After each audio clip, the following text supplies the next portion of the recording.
A comunidade Narrações Imersivas acaba de chegar.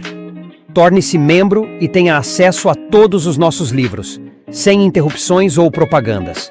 E em formato de MP3, ouça diretamente da nossa plataforma no Hotmart. Por menos de uma Coca-Cola por mês, você assina nossa comunidade e apoia diretamente nosso trabalho.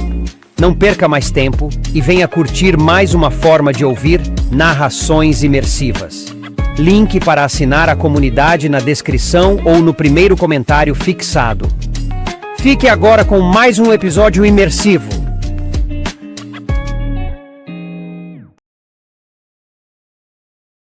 The Witcher, a saga do bruxo Geralt de Rivia.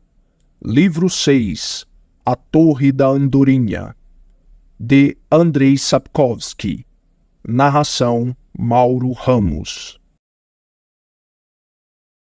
Capítulo 2.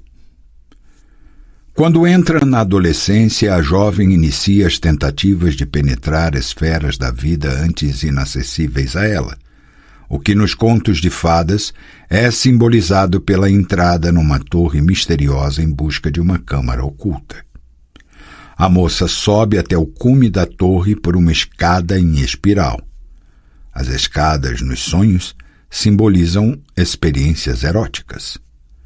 A câmara vedada, esse pequeno aposento fechado à chave, simboliza a vagina. Girar a chave na porta é símbolo do ato sexual. Bruno Bettelheim, The Use of Enchantment, The Meaning and Importance of Fairy Tales. O vento que soprava do oeste trouxe uma tempestade noturna. O céu, em tons de negro e púrpura, arrebentou ao longo da linha de raios, explodiu com o estrondo prolongado do trovão. Uma chuva repentina bateu contra a poeira da estrada com gotas espessas como óleo, rumorejou nos telhados, espalhou sujeira nas folhas das janelas. Porém, um vento forte logo varreu a bátega, arredou a tempestade para bem longe, além do horizonte, que ardia cortado por relâmpagos. Foi então que os cães começaram a latir. Ouviram-se o estrépito de cascos e o estridor de armas. Uma gritaria selvagem e assovios acordaram os camponeses e os fizeram levantar-se em pânico para barrar as portas e as venezianas com estacas. As mãos suadas apertavam os cabos dos machados e forcados. Apertavam com força, embora impotentemente. O terror estava atravessando a vila. Seriam fugitivos ou perseguidores? Cruéis e enlouquecidos de raiva ou de pavor? Passariam sem parar os cavalos? Ou, dali a pouco, a noite seria iluminada pelas chamas dos telhados de palha flamejantes? Fiquem quietinhas, crianças. Mamãe, são os demônios, é a caçada selvagem, espectros vindos do inferno. Mamãe, mamãe! Fiquem quietinhas, crianças. Não são os demônios, não é o diabo. É algo pior. São os humanos. Os cães ganiam. Ventava as lufadas. Os cavalos relinchavam, as ferraduras troavam. Uma companhia armada atravessava a vila e a noite. Hotspur cavalgou até o outeiro, parou e virou o cavalo. Era perspicaz e cauteloso. Não gostava de arriscar, especialmente quando a precaução não custava nada. Não se apressou a descer do montículo até o rio, até o posto dos correios. Preferia primeiro observar bem. Não havia cavalos nem carruagens diante do posto, apenas uma carroça com uma parelha de mulas coberta por uma lona com um letreiro que Hotspur não conseguia ler de longe. Mas não cheirava a perigo. Ele conseguia pressentir o perigo. Era perito nisso. Desceu do outeiro para a margem coberta de mato e amieiros, guiou o cavalo decididamente para dentro do rio e o atravessou a galope, com a água respingando até a altura da sela. Os marrecos que chapinhavam na beirada fugiram, grasnando veementemente. Hotspur apressou o cavalo e adentrou o pátio do posto pela cerca aberta. Agora conseguiu ler o letreiro na lona da carroça. Mestre Almavera, tatuador artístico. Cada palavra da inscrição estava pintada de uma cor e começava com uma letra exageradamente grande, ornada com iluminuras. E no vagão da carroça, acima da roda frontal direita, havia o desenho de uma pequena flecha purpúrea quebrada. "Desça do cavalo!" ouviu uma ordem vinda de trás. "No chão agora! Mantenha as mãos longe do cabo!" Chegaram à socapa e cercaram-no sem fazer nenhum barulho.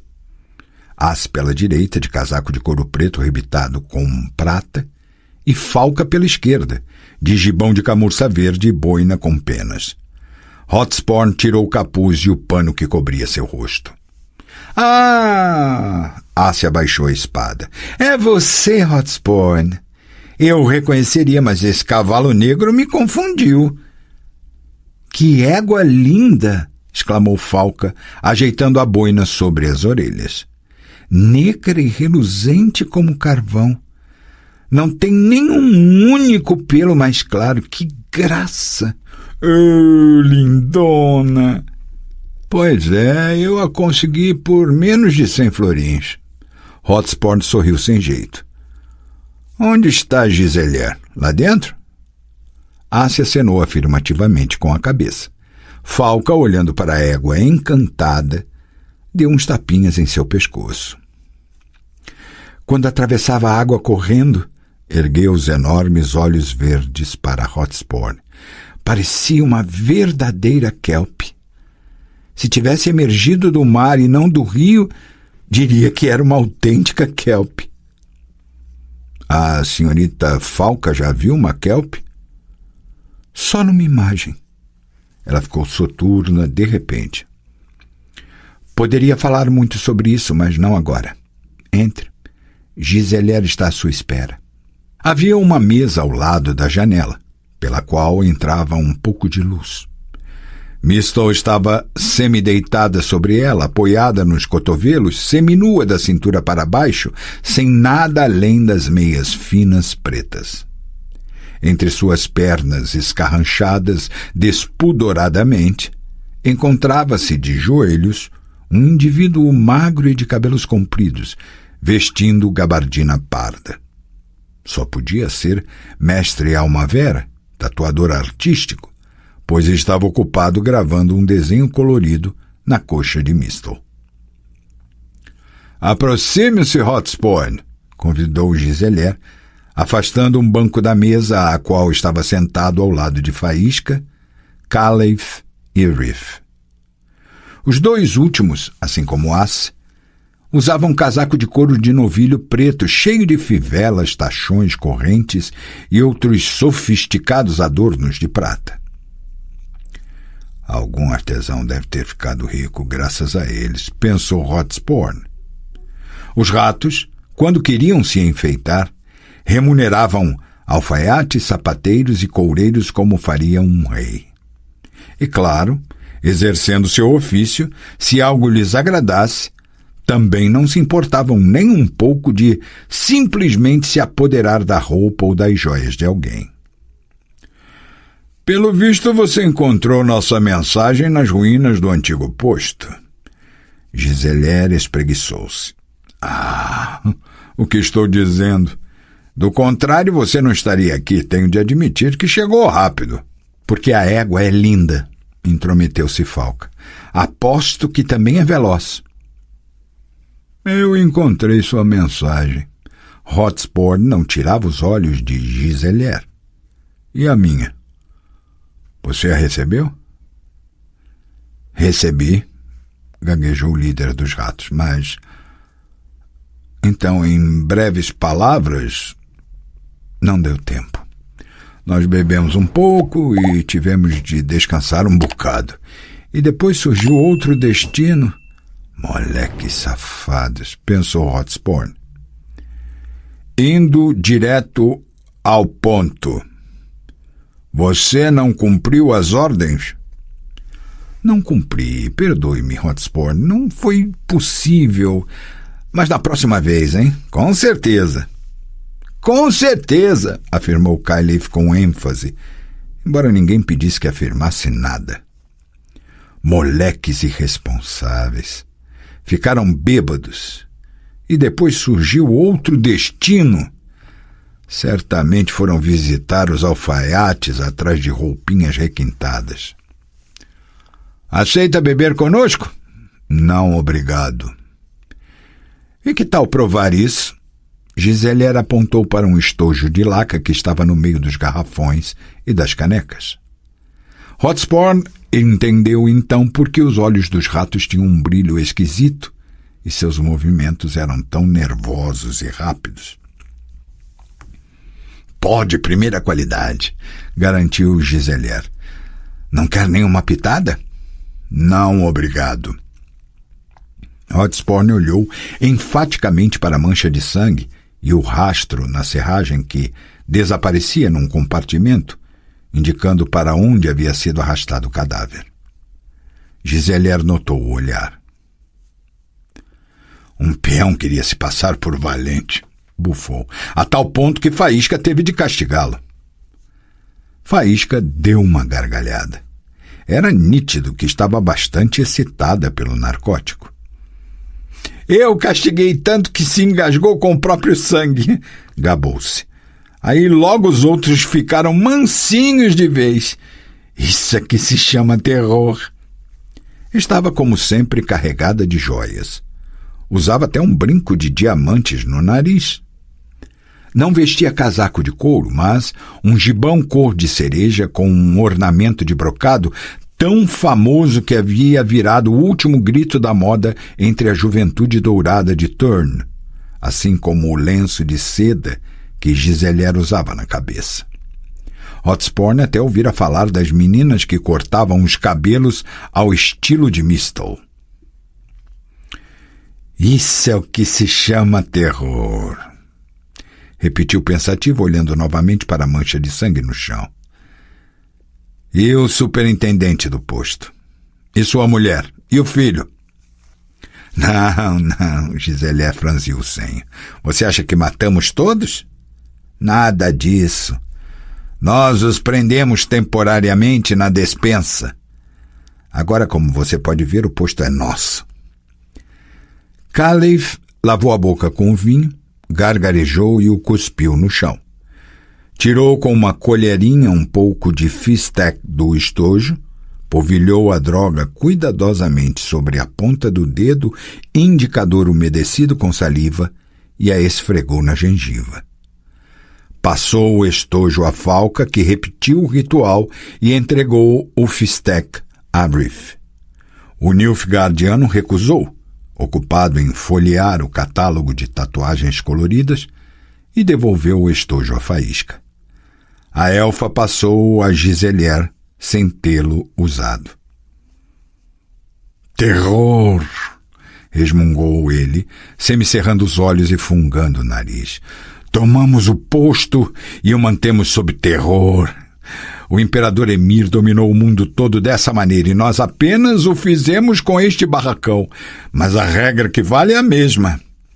Ai, porra! Mistle berrou da mesa. Preste atenção onde você espeta essa agulha. Faça isso de novo e eu espeto também. De um lado a outro. Os ratos, salvo Falca e Giselier, soltaram uma gargalhada. Se você quer ser bonita, tem de sofrer, gritou Faísca. Espete, mestre, espete, acrescentou Califf. Ela é rija entre as pernas. Falca soltou um palavrão e jogou uma caneca contra ele. Califf esquivou-se e outra vez os ratos gargalharam. Então, Hotspur decidiu acabar com a alegria. Vocês mantêm o posto sob terror. Para quê? apenas para sentirem a satisfação de aterrorizar? Aqui, nós estamos de tocaia, respondeu Giselier, esfregando o Fistec na gengiva. Quando alguém faz uma parada para trocar os cavalos ou descansar, nós o assaltamos. É mais cômodo que ficar numa encruzilhada ou no mato à beira da estrada. E a regra que vale, como Faísca acabou de dizer, é a mesma. Mas hoje, desde o amanhecer, a única pessoa que apareceu foi esse rapaz aí. Intrometeu-se Riff, apontando para o mestre Almavera, escondido quase até a cabeça entre as pernas escarranchadas de Mistel. Está duro, como todos os artistas. Não tinha nada que pudéssemos roubar. Por isso estamos roubando sua arte. Olhe só como ele é bom no desenho. Deixou o braço à mostra, exibindo a tatuagem de uma mulher nua que movia as nádegas quando ele fechava o punho. Caliph também se gabou. Em volta de seu braço, acima da pulseira de cravos, contorcia-se uma serpente com a boca aberta exibindo uma língua bifurcada escarlate. Bom gosto, respondeu Hotspur impassível. Útil na hora de identificar os cadáveres. Infelizmente o roubo não deu certo, caros ratos. Terão de pagar ao artista por sua arte. Não havia como avisá-los.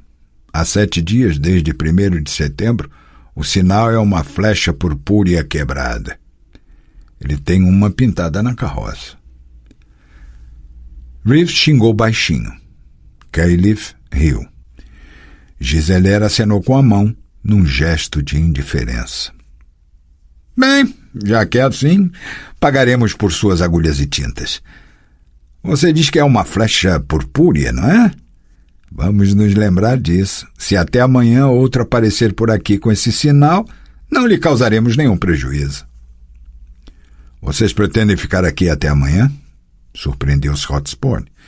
É imprudente. Ratos. Arriscado e perigoso. O quê?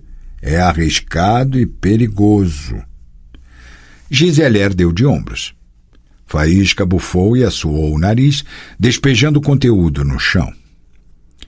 Reef, Caliph e Falca olhavam para o mascate como se ele acabasse de informá-los de que o sol caíra no rio e era necessário pescá-lo o mais rápido possível antes que os caranguejos o pinicassem. Hotspur deu-se conta de que havia apelado ao juízo de uma molecada insensata e falado do risco e perigo a fanfarrões cheios de bravura desenfreada, completamente alheios a esses conceitos. Estão perseguindo vocês, ratos. E daí? Hotspur suspirou. A conversa foi interrompida por Mistel, que se aproximou dele sem fazer questão de se vestir. Pôs a perna no tampo da mesa e, rebolando os quadris, apresentou a todos, sem exceção, a obra do mestre Almavera. Uma rosa carmim com caule e 2 folhas verdes localizada na coxa, junto da virilha. Que tal? Perguntou colocando as mãos na cintura. Suas pulseiras de brilhantes, que chegavam quase até os cotovelos, reluziram. O que acham? Linda! Resfolegou Caliph, jogando os cabelos para trás. Hotspur notou que o rato tinha as orelhas furadas e usava brincos. Não havia dúvida de que em pouco tempo esse tipo de brinco, assim como o couro rebitado com metal, estaria na moda entre a juventude dourada de Thurn e de todo Gesso. Chegou sua vez, Falca, falou Mistel. Que vai querer tatuar? Falca tocou sua coxa, inclinou-se e observou a tatuagem com atenção. De perto. Mistel bagunçou seus cabelos cinzentos com carinho. Falca riu baixinho e começou a se despir sem nenhum pudor. Eu quero uma rosa igual, declarou, no mesmo lugar que a sua, querida. Quantos ratos por aqui, Visogota! Ciri interrompeu o relato olhando para o chão onde, dentro do círculo da luz emitida pela lamparina a óleo, disputava-se um verdadeiro torneio de ratos. Podia-se imaginar o que provavelmente se passava fora do círculo, na escuridão. Um gato seria útil, ou melhor, 2.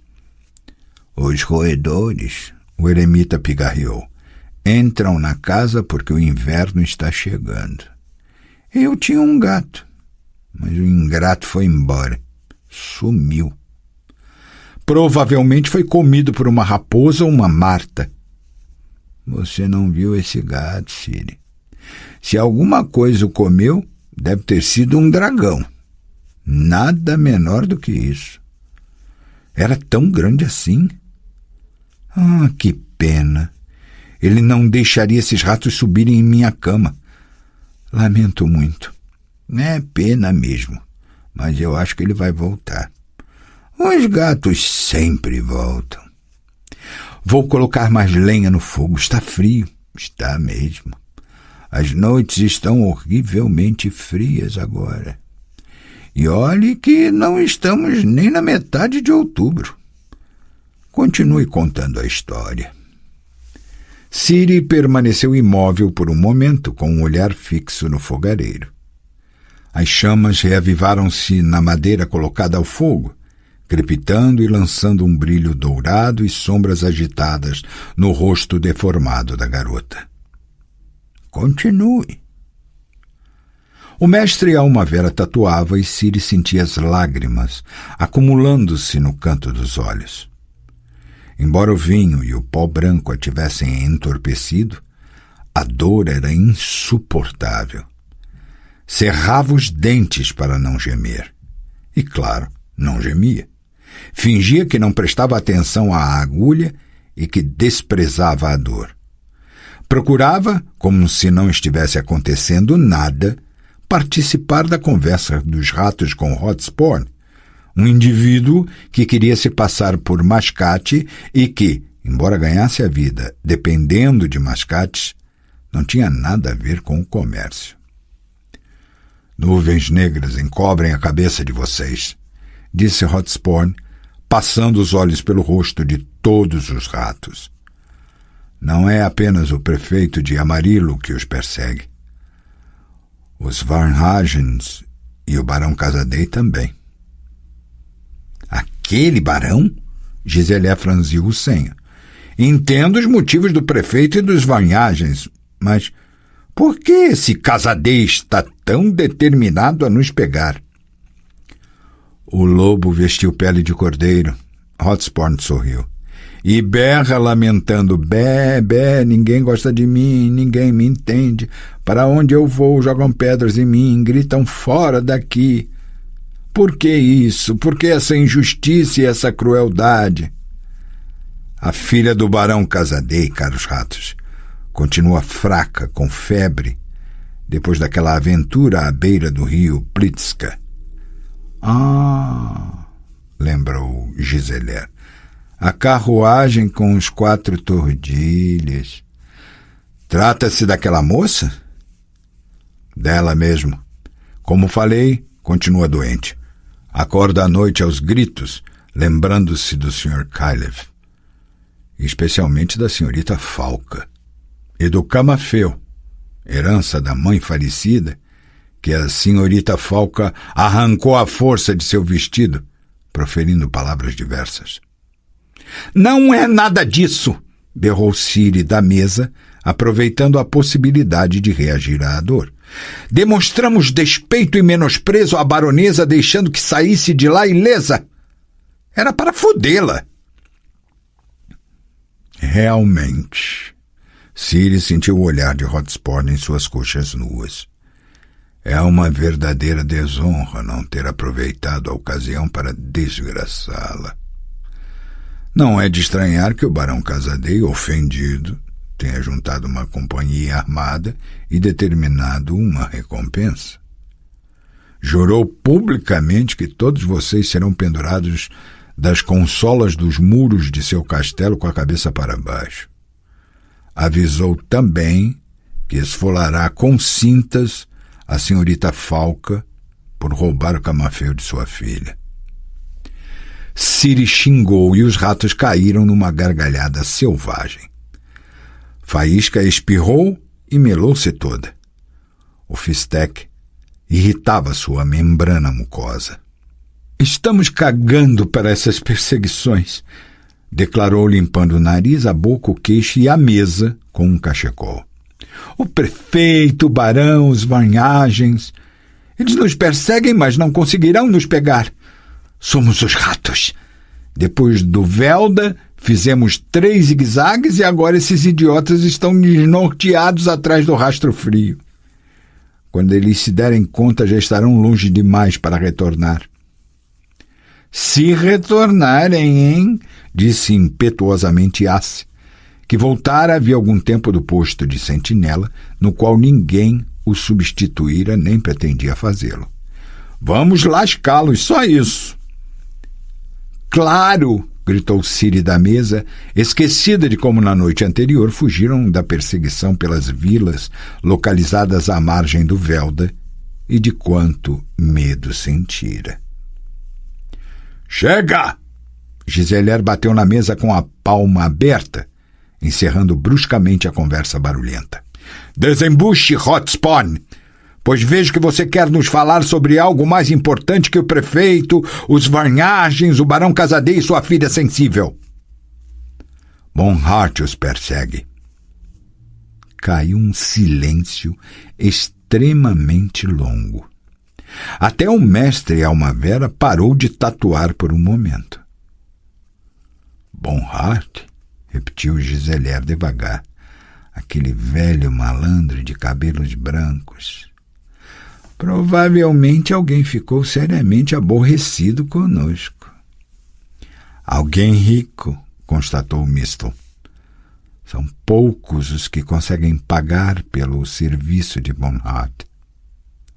Ciri estava prestes a perguntar quem era o tal Bonhart quando Ace e Riff se anteciparam quase simultaneamente em uníssono. É um caçador de recompensas, esclareceu Giselier de forma soturna. Dizem que foi soldado, depois vendedor ambulante, até finalmente começar a matar gente para ganhar recompensas. É um filho da puta como há poucos nesse mundo. Contam, disse Kailev, um tanto despreocupado, que se enterrassem todos os que foram mortos por Bonhart no cemitério só, seria necessário uma área de pelo menos meio hectare. Mistle colocou uma pitada do pó branco entre o polegar e o dedo indicador e aspirou com força. Bonhart derrubou a companhia do grande Lothar, disse. Matou com seu irmão, aquele apelidado de cogumelo. Dizem que o esfaqueou nas costas, acrescentou Kailev. Matou Valdez também, adicionou Giselier. E quando Valdez morreu, sua companhia se dispersou. Era uma das melhores, uma companhia boa e forte, com bons companheiros. Pensei uma vez em juntar-me a eles antes de nos conhecermos. Tudo isso é verdade, disse Hotspur. Nunca houve nem haverá uma companhia igual a de Valdez. Há cantos que contam como conseguiram fugir da perseguição nas redondezas de Sarda. Que cabeças criativas! Que imaginação cavaleiresca! Poucos podiam se igualar a eles. De repente, os ratos ficaram calados e fitaram-no com seus olhos maus e relampejantes. Uma vez, falou Kailev devagar após um momento, nós 6 conseguimos passar por um esquadrão da cavalaria Nilfgaardiana. Conseguimos retomar Kailev dos Nicírios, rosnou Ace. Conosco, rosnou Riff. Também não se brinca. É isso mesmo, Hotspur. Giselier encheu o peito. Os ratos não são piores que nenhum outro bando, nem piores que a companhia de Valdez. Você disse imaginação cavaleiresca? Então vou lhe contar sobre a imaginação feminina. As 3 moças que estão aqui sentadas, Faísca, Mistle e Falca, atravessaram a vila de Druid durante o dia. Souberam que os varnagens estavam na taberna, passaram também por lá. A galope, cruzaram bem pelo meio, entraram pela frente e saíram pelo quintal. e os banhagens ficaram boquiabertos. As canecas se despedaçaram no chão e a cerveja ficou toda derramada. Vai me dizer que isso é pouca imaginação? Não, não vai dizer. Mistou antecipou a resposta com um sorriso malicioso. Não vai dizer isso porque conhece os ratos. Seu Grêmio também nos conhece. O mestre Almavera terminou a obra. Ciri agradeceu com uma cara de orgulho, vestiu-se e sentou-se junto da companhia. Bufou, sentindo sobre si um olhar estranho, crítico e um tanto irônico de Hotspur. Olhou para ele com desdém, envolvendo o braço de Mistel com um gesto exagerado, ostensivo. Já conseguira praticar e comprovar que esse tipo de manifestação envergonhava e esfriava as intenções luxuriosas dos homens. Mas no caso de Hotspur, agiu com um pouco de exagero, pois o suposto mascate não manifestara nenhum sinal de atrevimento nessa questão. Para Ciri, Hotspur era um mistério. Vira-o apenas uma vez, o que sabia dele Mistel havia lhe contado. Hotspur e Giselier esclareceu, conheciam-se e mantinham uma amizade de longa data, combinavam sinais, senhas e pontos de encontros. Durante esses encontros, Hotspur passava informações e então era preciso ir até determinado local e assaltar o comerciante, o comboio ou a caravana indicados. Às vezes se matava a pessoa. Sempre se combinava um sinal.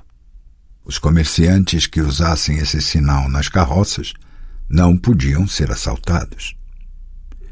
De início, Ciri ficara surpresa e levemente decepcionada. Considerava Giselier um ídolo. Os ratos eram um exemplo de liberdade e independência. Ela própria chegara a venerar aquela liberdade, aquele desprezo por tudo e por todos. Até que, de repente, foi necessário fazer serviços encomendados. Como mercenários, cumpriam as ordens de alguém que determinava quem deveria ser atacado. Não só isso. Esse sujeito também determinava quem não deveria ser atacado e eles obedeciam de orelhas baixas. Sempre se tratava de uma troca de favores, dissera Mistel, dando de ombros. Hotspur nos dá ordens, mas também informações graças às quais sobrevivemos. A liberdade e o desprezo têm seus limites. No fim das contas, sempre se acaba como ferramenta nas mãos de alguém. A vida é assim, Falcãozinho.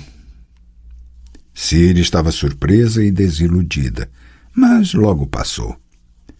Aprendia rápido e aprendeu também a não estranhar demais e a não nutrir grandes esperanças. Assim, a desilusão seria menos dolorosa. No entanto, eu tenho uma solução para todos os problemas de vocês, disse Hotspur. Para os Nicírios, barões, prefeitos, até para Bonhart. Isso mesmo, eu tenho a solução. Pois embora exista uma corda apertando o pescoço de vocês, sei como se livrar dela. Faísca bufou. Riff soltou uma gargalhada. Mas Giselier o silenciou com um gesto e deixou que Hotspur continuasse. Circula uma notícia, disse o mascate após um momento, de que será anunciada uma anistia qualquer dia desses. Todos os sentenciados serão anistiados, mesmo os condenados à pena de morte, sob a condição de se revelarem e confessarem seus crimes. Isso também vale para vocês. Papo furado! Gritou Caileif lacrimejando, pois acabara de aspirar uma pitada de fistec pelo nariz. É um truque nilfgaardiano, um ardil. Nós, macacos velhos, não cairemos nesse tipo de armadilha. Pera aí, Giselier o segurou. Não se apresse, Caileif.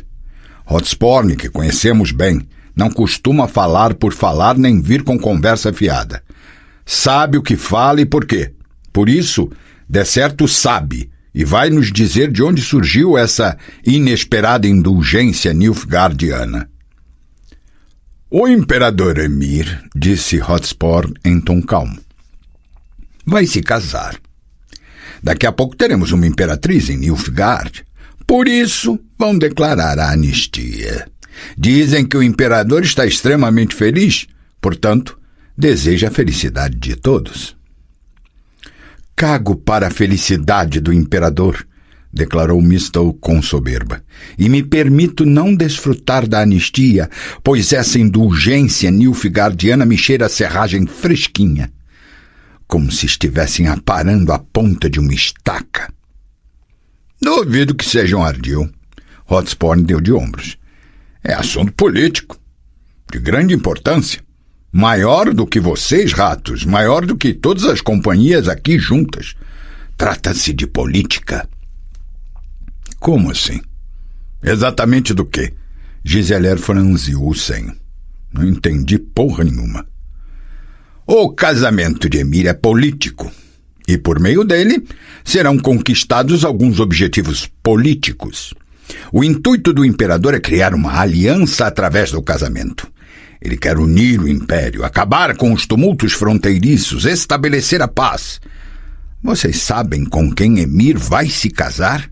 Com Cirila, a herdeira do trono de Sintra. Mentira! Gritou Ciri. Absurdo! E por qual motivo a senhora Falca me chama de mentiroso? Hotspur fixou os olhos nela. Será que está mais bem informada que eu?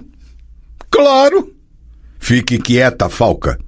Giselaire franziu o senho. Quando a espetaram na bunda lá na mesa, você estava quieta e agora você grita? Que Sintra é essa, Hotspur? Que Cirila é essa? Por que isso seria tão importante? Sintra, interrompeu Riff, polvilhando Fistec sobre o dedo, é um país no norte, e o império o disputava com os governantes locais. Isso foi há uns 3 ou 4 anos. É isso mesmo, confirmou Hotspur. Os imperiais conquistaram Sintra e até conseguiram atravessar o rio Yarra, mas depois tiveram que recuar. Porque apanharam nos arredores do Monte de Sodan, resmungou Ciri. Recuaram com tanta pressa que quase perderam as calças. Pelo visto, a senhora Falca tem conhecimento da história contemporânea. É de elogiar uma pessoa tão nova ter tantos conhecimentos. Posso perguntar que escolas a senhorita Falca frequentou? Não, não pode. Chega! Giselaire chamou a atenção. Hotspur, continue. Fale mais sobre essa Sintra e sobre a anistia. O imperador Emir, continuou o mascate, decidiu transformar Sintra num país trepadeiro. Como? Um país trepadeiro. Como uma planta trepadeira que não consegue sobreviver sem um tronco firme em volta do qual possa se enrolar. E esse tronco, lógico, seria Nilfgaard. Já existem países desse tipo, como Metina, Maeste, Toussaint, governados por dinastias locais, de forma mascarada, claro. Isso se chama autonomia semelhada, gabou-se Riff. Já ouvi falar. O problema com essa Sintra foi o seguinte. A linha real de lá se extinguiu. Extinguiu? Ciri parecia pronta para soltar faíscas verdes.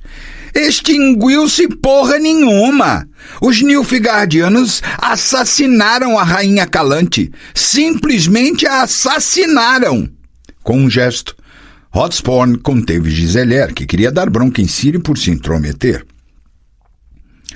Tenho que admitir que a senhorita Falca nos deslumbra com um conhecimento fora do comum. A rainha de Sintra, de fato, pereceu durante a guerra. Sua neta Cirila, a última representante da família real, também teria morrido, é o que se acreditava. E então o imperador Emir não teve como estabelecer, como o Sr. Riff disse sabiamente, uma autonomia simulada. Foi então que, de repente, acharam Cirila. Que lendas são essas? Bufou Faísca apoiando-se no ombro de Giselaire. De fato, Hotspur fez um aceno com a cabeça. Sou obrigado a admitir que parece mesmo lenda. Dizem que essa Cirila foi presa por uma bruxa má em algum lugar no norte distante, numa torre mágica. Mas Cirila conseguiu fugir e pedir refúgio no Império. É uma porra de uma mentira! Tudo conversa fiada! Berrou Ciri, estendendo as mãos trêmulas para pegar o estojo com o Fistek. No entanto, de acordo com os boatos, continuou Hotsporn, sem se intimidar. O imperador Emir, no momento em que viu Cirila, apaixonou-se perdidamente e deseja se casar com ela. O falcãozinho tem razão, disse Mistle, com firmeza, acentuou a constatação batendo com um punho na mesa. É pura conversa fiada. E não consigo entender merda nenhuma dessa porra aqui. Apenas uma coisa é certa. Seria bobagem nutrir esperanças a respeito da clemência nilfgaardiana com base nessa tolice. É isso aí, Riff a apoiou. Não temos nada a ver com o casamento imperial. Não importa com quem o imperador vai se casar, haverá sempre outra noiva nos esperando. Acorda! Não se trata do pescoço de vocês, caros ratos, relembrou Hotsporn. Trata-se de política. Rebeliões, revoltas e levantes continuam na fronteira no norte do Império, especialmente em Cintra e nas redondezas. Se o imperador se casar com a herdeira da coroa de Cintra, então Cintra se acalmará. Haverá uma anistia solene e as companhias dos rebeldes descerão das montanhas, interromperão as lutas contra os imperiais e os prejuízos cessarão. E se a Cintrense for coroada, os rebeldes vão aderir ao exército imperial. Com certeza vocês sabem que no norte, do outro lado do rio Yarra, a guerra continua e cada soldado vale ouro. Caileaf franziu o senho. Agora entendi a tal anistia. Haverá escolha. Aqui uma estaca bem afiada, lá a bandeira imperial. A estaca no cu, a bandeira nas costas. E todos serão mandados para a guerra para morrer pelo Império. Participar da guerra, disse Hotsporn devagar, nem sempre significa a mesma coisa. Pois nem todos são obrigados a lutar, caros ratos. Existe a possibilidade, claro, depois de cumprir os requisitos da anistia, ou seja, revelar-se e confessar a culpa, de cumprir um tipo de serviço alternativo. Tipo de quê? Eu sei de que se trata. Os dentes de Giselaire brilharam no rosto bronzeado e um pouco machucado, de barba recém-feita. Filhotes, o Grêmio dos Mascates gostaria de nos acudir, abraçar e cuidar de nós, como se fosse uma mãe. Você quis dizer uma puta, resmungou Faísca em voz baixa. Hotsporn fingiu que não ouviu. Você tem toda a razão, Giselaire, disse em tom gélido.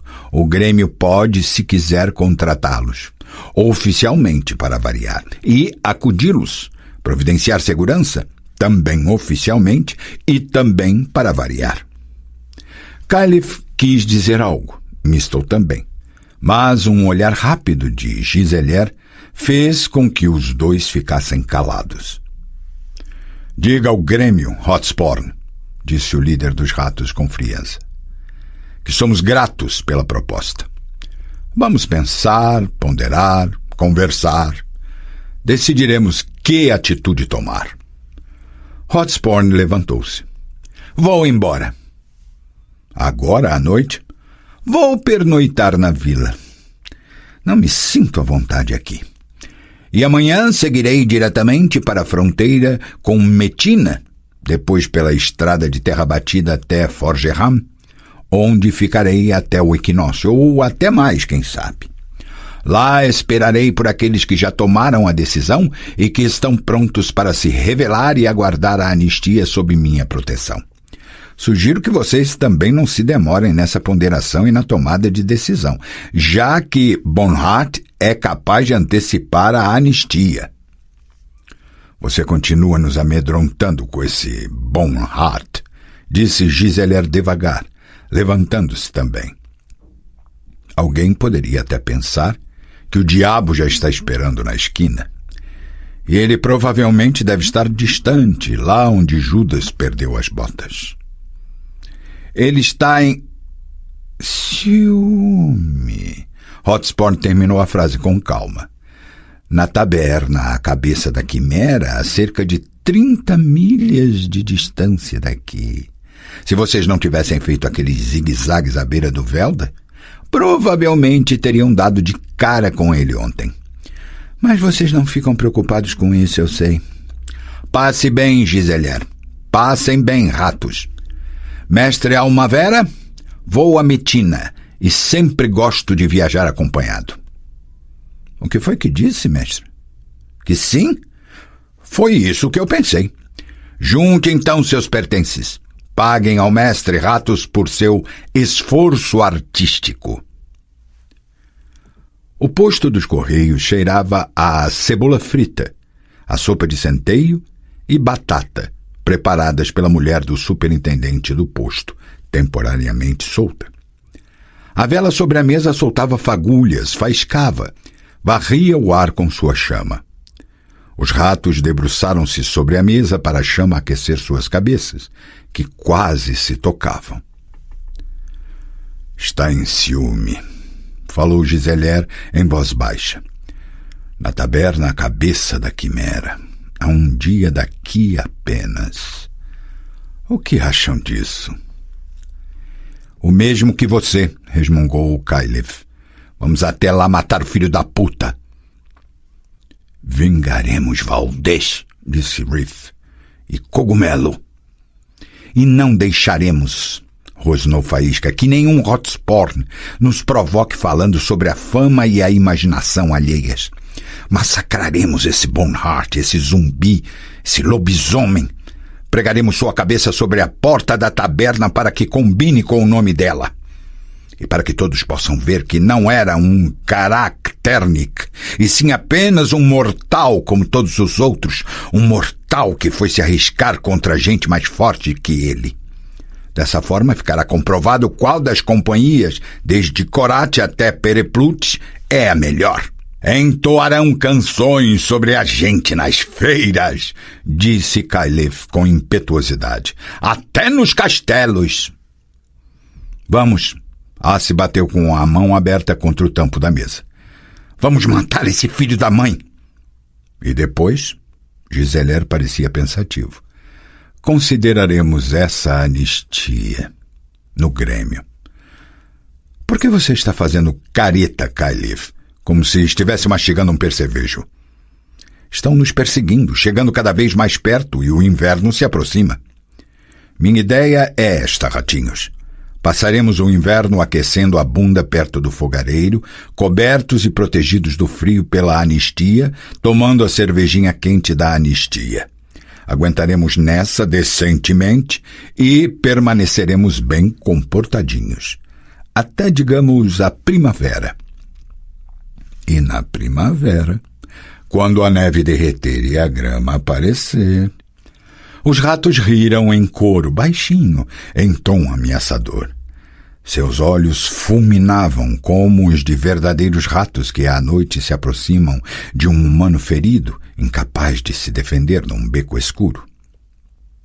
Bebamos a desgraça de Bonhart, exclamou Giselier. Tomaremos esta sopa e depois dormiremos para descansar e poder sair à luz do dia. Claro, bufou Faísca. Tomem como exemplo Mistel e Falca, que estão na cama há 1 hora. Entretida com as panelas, a mulher do superintendente do posto dos Correios sentiu um calafrio pelo corpo todo, ao ouvir novamente uma risada baixa, sinistra e vil, vinda da mesa. Ciri ergueu a cabeça e permaneceu calada por um longo momento. Com um olhar fixo na chama da lâmpada que mal flamejava, queimando o restinho do óleo.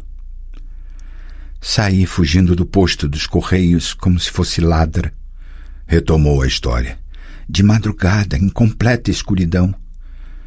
Mas não consegui fugir despercebida. Mistel deve ter acordado quando eu me levantava da cama. Foi ao meu encontro na estrebaria quando selava o cavalo. Porém não demonstrou surpresa, nem tentou me deter. Começava a amanhecer.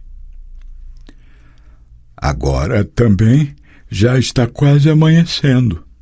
Visogota bocejou. Está na hora de dormir, Ciri. Amanhã você retomará a história. Talvez você tenha razão. Bocejou também, levantou-se e espreguiçou-se com agilidade. Meus olhos já estão se fechando, mas se eu continuar neste passo, nunca conseguirei terminar a história. Quantas noites já se passaram? Pelo menos 10. Receio que toda a história possa ocupar 1001 noites. Temos tempo, Ciri. Temos tempo. Você quer fugir de quem, Falcãozinho? De mim ou de você mesma?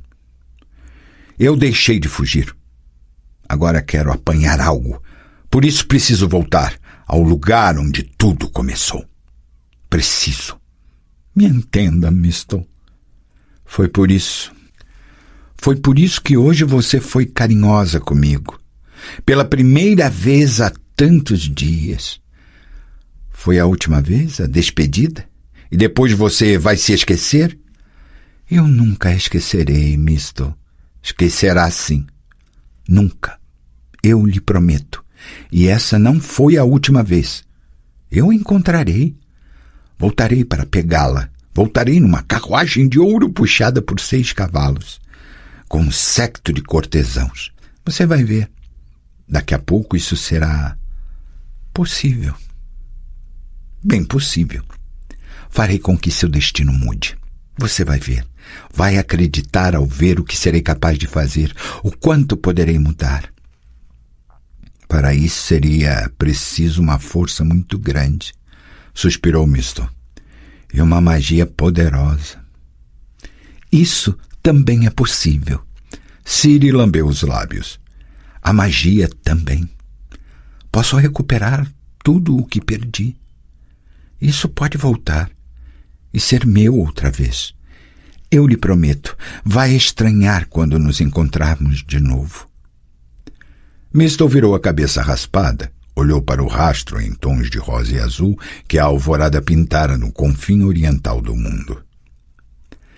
Verdade, disse baixinho. Ficarei muito surpresa se ainda nos encontrarmos um dia.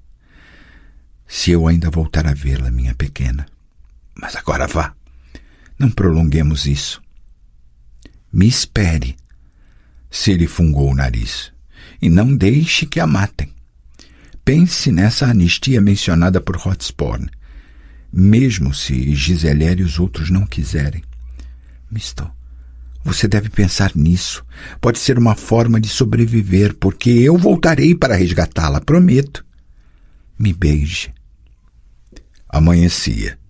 A claridade aumentava, o frio também. Te amo, Visguinha. Te amo também, Falcãozinho. Mas agora vá. Claro que ela não acreditava. Estava convencida de que eu vacilara, de que correr atrás de Hotspur para procurar socorro, implorar por aquela anistia com a qual nos aliciava tanto.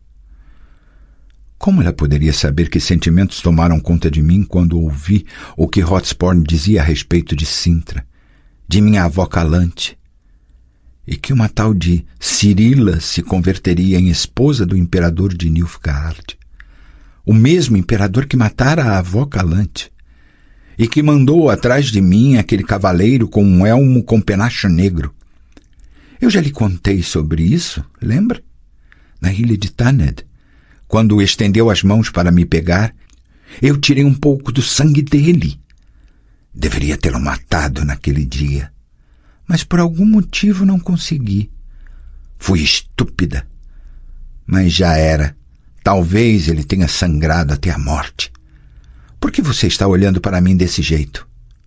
Conte. Conte como você foi atrás de Hotspur para recuperar a herança. Recuperar o que você merecia. Você está falando com desnecessária ironia, debochando de mim sem motivo. Sim. Sei que agi de forma impensada, agora eu sei. Naquela hora também percebi. Fui mais sábia em Kaer Morhen e no templo de Melitele. Lá eu sabia que aquilo que passou não voltaria mais, que eu não era mais a princesa de Cintra, mas alguém completamente diferente, que não tinha mais nenhuma herança, que tudo estava perdido e que era preciso aceitar esse fato. Explicaram-me isso de forma clara e sagaz e eu aceitei com serenidade. E de repente, tudo começou a voltar. Primeiro, quando queriam me impressionar com o título daquela baronesa Casadei. Nunca ficara preocupada com esse tipo de coisa. E naquele dia, de repente, me enfureci, empenei o nariz e gritei que eu detinha mais títulos e vinha de uma família mais nobre ainda. E desde então comecei a pensar naquilo. Senti a raiva crescer dentro de mim. Você me entende, Visogota? Entendo. E a história contada por Hotspur apenas complementou tudo isso. Quase fervi de raiva. Antigamente falavam tanto sobre o destino, e agora outra pessoa vai tirar proveito dele graças a uma fraude. Alguém se passou por mim, por Ciri de Cintra, e terá tudo, uma vida cheia de luxo. Não podia pensar em outra coisa. De repente, conscientizei-me de que andava com fome, de que sentia frio dormindo ao céu aberto, de que tinha que lavar as partes íntimas em riachos gelados. Eu deveria ter uma banheira de ouro, água perfumada com nardos e rosas, toalhas aquecidas, lençóis limpos. Você entende, Visogota? Entendo. De repente, estava disposta a ir até a prefeitura mais próxima, até o forte mais próximo, até aqueles Nilfgaardianos negros que eu temia e odiava tanto. Estava pronta para falar. Eu sou Ciri, seus imbecis Nilfgaardianos. Eu é que deveria ser esposa de seu ignorante imperador. Alguém lhe entregou uma caloteira sem vergonha e esse idiota nem percebeu a fraude. Estava tão determinada que teria tomado essa atitude se tivesse surgido a possibilidade. Sem refletir. Você me entende, Visogota? Entendo. Felizmente, consegui me acalmar. Para a sua sorte, fez um aceno com a cabeça num gesto bem sério. O assunto deste casamento imperial apresenta todos os vestígios de um golpe de Estado, de luta entre partidos ou facções. Se você se rebelasse e entrasse no jogo, alterando os planos de alguma força influente, não conseguiria evitar o punhal ou o veneno. Também me dei conta disso. E registrei na memória. Registrei bem. Confessar quem eu era significava a morte. Tive a ocasião de prová-lo. Mas não antecipemos os fatos. Ficaram em silêncio por algum tempo, trabalhando com as peles. Alguns dias antes, a caça fora excepcionalmente bem-sucedida. Caíram nas armadilhas e ratoeiras muitos ratos almiscarados e caxinguis, 2 lontras e um castor. Tinham, então, bastante trabalho pela frente. Você conseguiu alcançar Hotspur? Perguntou Visogota, enfim. Consegui. Ciri passou a mão na testa. Foi até rápido, porque ele não estava com pressa no caminho. Não ficou surpreso quando me viu. Senhorita Falca! Hotspur puxou as rédeas e virou a égua negra com um gesto que lembrava uma dança de tão gracioso. Que boa surpresa! Embora tenha que admitir que não seja uma surpresa tão grande. Confesso que esperava vê-la sim. Sabia que a senhorita tomaria uma decisão. Uma decisão sábia. Percebi o brilho de inteligência em seus olhos lindos e cheios de graça. Ciri aproximou-se tanto dele que os estribos quase se tocaram. Depois pigarreou prolongadamente, curvou-se e cuspiu sobre a areia da estrada de terra batida. Aprendeu a cuspir desse jeito grosseiro, mas eficaz, quando havia a necessidade de esfriar o ânimo sedutor de alguém. Imagino, Hotspur sorriu levemente. Que você quer aproveitar a anistia? Você imaginou errado. Aqui devo, então, a alegria de ver seu formoso rostinho. E precisa ter um motivo? Bufou. Você disse no posto que queria companhia no caminho. É mesmo. Lançou um sorriso ainda mais largo. Mas, se eu estiver equivocado a respeito da anistia, então não tenho certeza se lhe convém o mesmo caminho. Como a senhorita está vendo, estamos numa encruzilhada. 4 pontos cardeais, a necessidade de escolher. Trata-se de simbologia, como nessa lenda famosa. Se seguir para o leste, não voltará. Se seguir para o oeste, não voltará. Se for para o norte, ao norte deste poste é onde se encontra a anistia. Dane-se com essa sua anistia. Ou que a senhorita mandar. Para onde, se me permite perguntar, leva então o caminho? Qual dos caminhos da encruzilhada simbólica escolherá? O mestre Almavera, o artista de tatuagem, apressou suas mulas para o oeste, para a Vila Fano. A estrada que segue para o leste leva à Vila Ciúme, mas, com toda sinceridade, eu desaconselharia essa direção. O rio Yarra, falou Ciri devagar, mencionado no posto, é o nome nilfgaardiano do rio Jaruga, não é? A senhorita é tão sábia. Inclinou-se e mirou em seus olhos. E não o sabe? Você não pode ser direto quando alguém lhe faz uma pergunta bem direta? Estava brincando. Por que ficar brava? É o mesmo rio. Na língua dos elfos e nilfgaardianos, chama-se Yarra. No norte, chama-se Jaruga.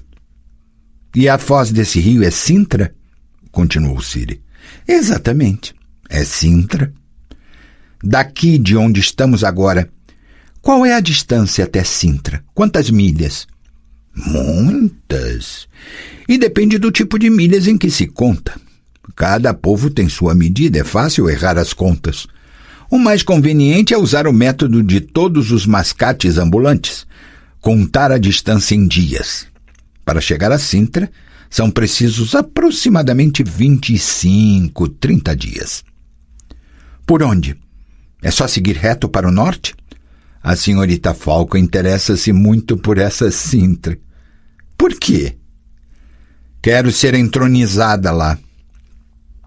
Tudo bem. Hotspur ergueu a mão num gesto de defesa.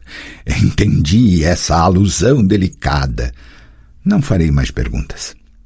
O caminho mais curto para Sintra não leva, paradoxalmente, direto para o norte, pois nele há lugares ermos e pantanais atrapalhando. Primeiro é preciso dirigir-se à cidade de Forgeram, depois seguir para o noroeste até Metina, a capital do país com o mesmo nome. Em seguida se atravessa a planície Magdeira, pela rota comercial, até a cidade de Neumheld. E só a partir daquele lugar é que é possível dirigir-se à rota norte que passa pelo vale do rio Helena. Dali já é fácil chegar.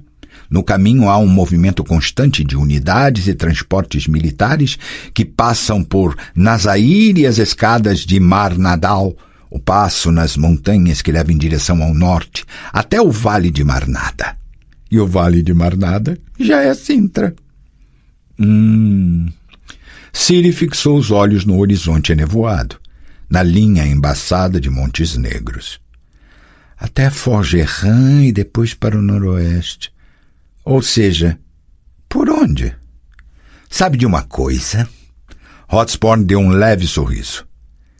Eu vou exatamente até Forgeram e depois para Metina.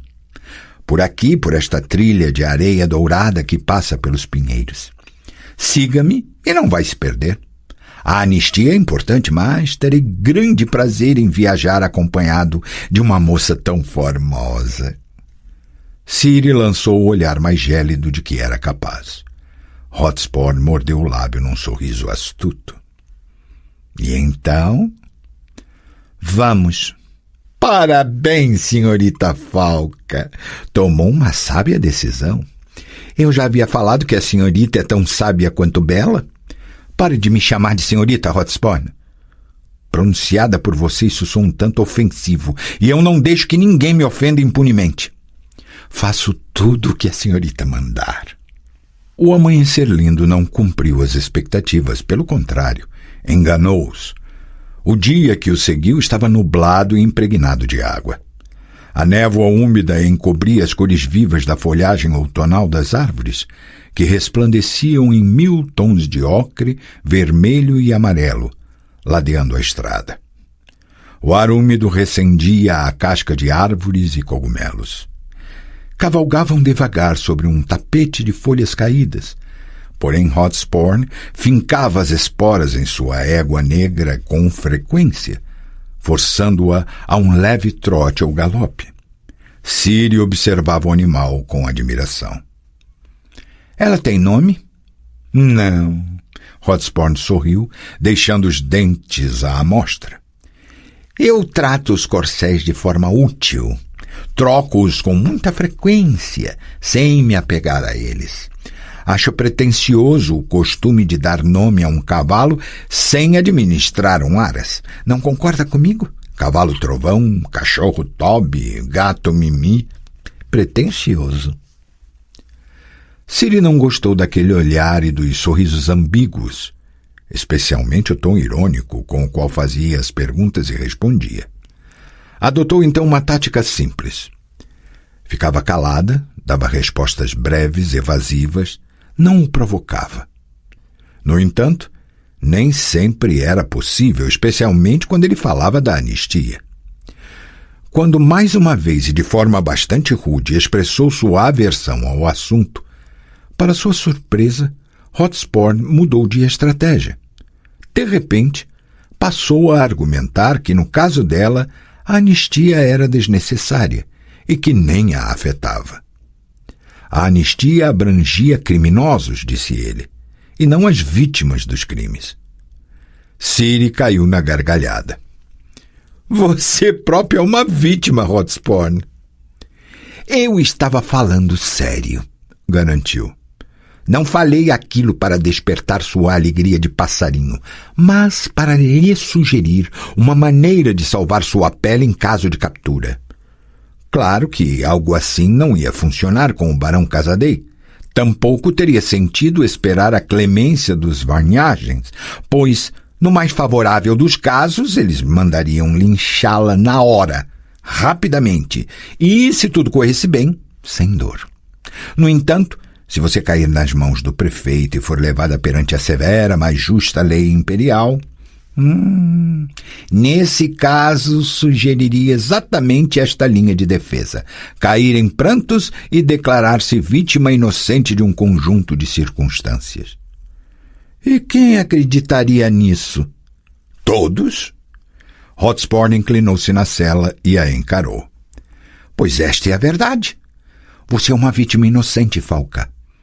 Nem fez 16 anos e então, de acordo com as leis do Império, ainda é menor de idade.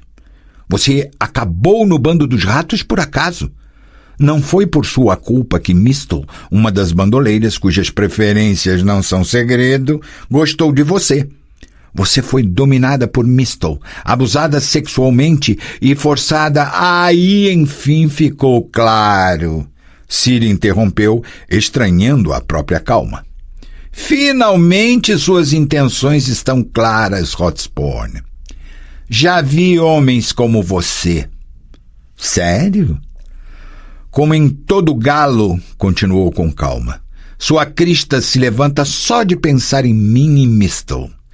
Como todo macho ignorante, você pensa na possibilidade, nessa sua cabeça imbecil, de tentar me curar dessa doença aberrante às leis da natureza e converter a tarada para o caminho da verdade. Mas você sabe o que tem de horrível e contra a natureza nisso tudo? Exatamente esse tipo de raciocínio. Hotspur fitava calado, exibindo um sorriso um tanto misterioso em seus lábios finos. Meus pensamentos, cara Falca, disse após um momento. Talvez não sejam decentes ou bonitos, e obviamente não são inocentes. Mas, pelos deuses, estão em harmonia com as leis da natureza e com minha natureza. Você me faz despeito supondo que a atração que sinto por você tem base em algum tipo de curiosidade perversa. Além disso, você causa despeito a você mesma ao não perceber ou não aceitar o fato de que seu charme avassalador e sua beleza incomum são capazes de abalar qualquer homem. E que o charme de seu olhar... Espere aí, Hotspur, interrompeu. Por acaso você está querendo transar comigo? Que inteligência! Estendeu e abriu as mãos. Simplesmente você me deixou sem palavras. Então vou ajudá-lo. Apressou levemente o cavalo para poder olhar para ele por sobre o ombro. Pois tenho muita coisa para lhe dizer. Sinto-me lisonjeada. Sob quaisquer outras condições, quem sabe? Se fosse outra pessoa... No entanto, não me sinto nem um pouco atraída por você, Hotspur. Não há nada em você que me atraia. Eu diria até que, pelo contrário, tudo em você me repele. Então, como pode ver, nessas condições, um ato sexual seria contrário às leis da natureza. Hotspur riu também e apressou o cavalo. A égua negra dançou na estrada, erguendo graciosamente sua cabeça elegante. Ciri mexeu-se na sela, lutando contra um sentimento estranho que, de repente, avivou-se em seu corpo, na parte inferior do ventre, e que queria despregar-se, manifestando-se por fora na pele irritada pela roupa. Eu lhe disse a verdade, pensou. Droga, não me sinto atraída por ele. É seu cavalo que me atrai, essa égua negra. Não é ele, é o cavalo. Que burrice maldita é essa? Não. Mesmo que eu não levasse Mistel em consideração, seria ridículo e estúpido entregar-se a ele só mesmo porque fico com tesão olhando para a égua negra dançando na estrada. Hotspur deixou que ela se aproximasse e encarou-a, exibindo um sorriso esquisito. Depois puxou as rédeas novamente, forçou ainda a égua a dar passos pequenos com as pernas, a girar e andar para o lado. Ele sabe, Ciri pensou. O velho safado sabe o que estou sentindo. Porra! Estou só curiosa. Agulhas de pinheiros, falou Hotspur com delicadeza, chegando mais próximo dela e estendendo a mão. Caíram em seu cabelo. Vou tirá-las, se você permitir. Ressalto que o gesto é um sinal de galanteio e não de luxúria perversa. Não ficou surpresa com o fato de o toque lhe ter propiciado prazer. Estava ainda muito indecisa, mas, para se certificar, contou os dias que se passaram desde sua última regra. Foi Yennefer que a ensinara a fazer isso, contar antecipadamente e com a cabeça fria, porque depois, quando o corpo esquentava, aparecia uma estranha aversão a contar, assim como uma tendência a ignorar o resultado. Hotspur encarava e sorria, exatamente como se soubesse que as contas lhe resultaram favoráveis. Quem me dera não fosse tão velho. Ciri suspirou às escondidas. Mas ele deve ter uns 30 anos. Turmalinas. Os dedos de Hotspur tocaram delicadamente em sua orelha e seu brinco. Bonitas, mas são apenas turmalinas. Gostaria de presenteá-la com esmeraldas e colocá-las no lugar dessas. Seriam mais preciosas e de um verde mais intenso. Combinariam muito mais com a sua beleza e a cor de seus olhos. Saiba, falou devagar, encarando-o com um olhar insolente, que se realmente chegássemos a fazer algo, exigiria esmeraldas à vista, pois você deve tratar não apenas os cavalos de forma utilitária, Hotspur. De manhã, depois de uma noite intensa, você consideraria a necessidade de se lembrar de meu nome como algo pretensioso. Cachorro Toby, gato Mimi e a moça, Maria. Juro, soltou um riso dissimulado. Você consegue gelar até o desejo mais ardente, Rainha das Neves. Fui bem treinada. A neblina subiu um pouco, mas o tempo ainda continuava sombrio e sonolento. A sonolência foi interrompida de forma brusca por uma gritaria e batida de cascos. Homens a cavalo apareceram por detrás dos carvalhos onde eles haviam acabado de passar. Os dois agiram com tanta rapidez e com tamanha coordenação que pareciam ter ensaiado isso por semanas. Frearam e viraram os cavalos e num instante passaram ao galope. E logo em seguida uma corrida desenfreada, grudados nas crinas, apressando os ginetes aos gritos e com fincos executados com os calcanhares. Flechas passaram zunindo sobre a cabeça deles. Ouviam-se gritos, estrépito de cavalos. "Para dentro da floresta!" gritou Hotspur. "Entre na floresta, para a mata!" Fizeram a curva sem diminuir a velocidade. Ciri encostou mais ainda no pescoço do cavalo, estirou-se no animal, segurando-o com força, pois os galhos que a chicoteavam ao galope constituíam um perigo. Ela podia cair da sela. Viu a seta de uma besta cindir o tronco grosso de um amieiro. Apressou o cavalo aos gritos, esperando a qualquer momento ser atingida nas costas pela ponta de uma seta. Hotspur, que cavalgava logo diante dela, de repente soltou um gemido esquisito. Saltaram por cima de uma cova funda, formada por uma árvore caída, desceram por um precipício perigoso até um mato cheio de espinhos. E foi então que Hotspur caiu por entre os oxicocos. A égua negra relinchou, deu um coice, arremessou o rabo para trás e correu. Ciri desceu da sela e, sem pensar, deu um tapa na garupa de seu cavalo que correu atrás da égua negra. Ela ajudou Hotspur a levantar-se e juntos caminharam por entre os amieiros, mas tropeçaram e rolaram por um declive e caíram entre samambaias altas no fundo do barranco. O musgo amorteceu a queda. O estrépito dos cascos dos cavalos da perseguição ressoava de cima do precipício. Por sorte, seguiram pela parte superior da floresta, perseguindo os cavalos que fugiam. Parecia que não haviam notado os dois entre as samambaias. "Quem são eles?" sussurrou Ciri e saiu rastejando sob o corpo de Hotspur, sacudindo o cabelo para tirar as rússulas eméticas esmagadas. "Os homens do prefeito? Os varnhagens?" "Bandidos comuns." Hotspur cuspiu as folhas. "Salteadores." "Então, proponha-lhes a anistia." A areia rangeu entre seus dentes. "Prometa-lhes, fique quieta. Vão ouvir."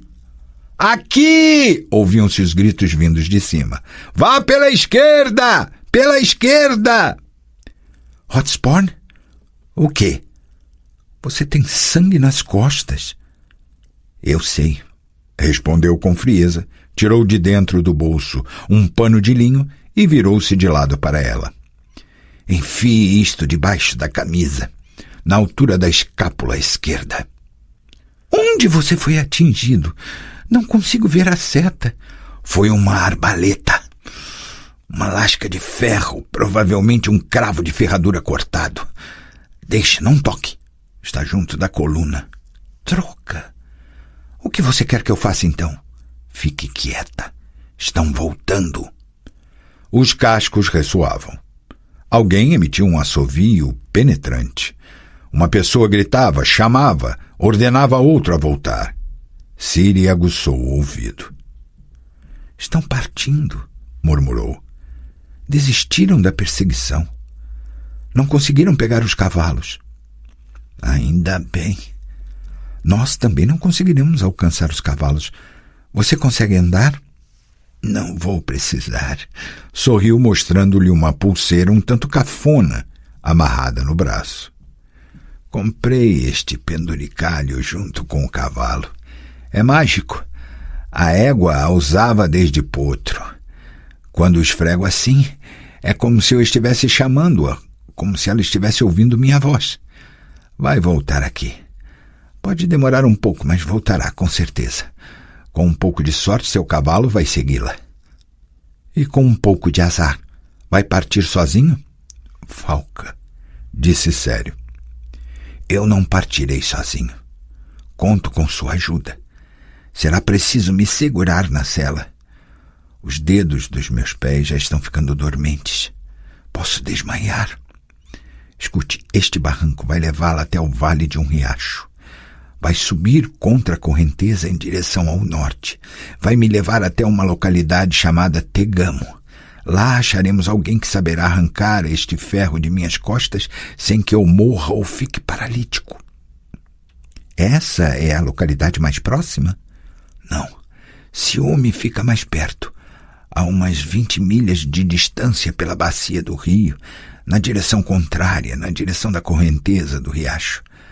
Mas não vá lá sob nenhuma condição. Por quê?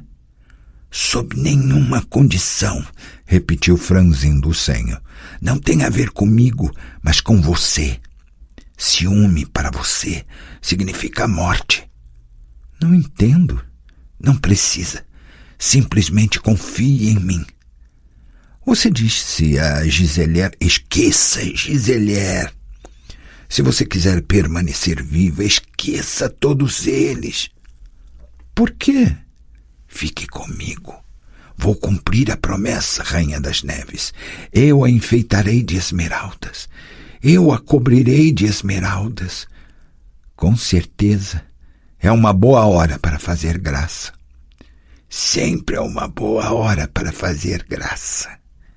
De súbito, Hotspur abraçou-a, apertou-lhe os braços e começou a desabotoar sua blusa. Sem cerimônias, embora sem pressa.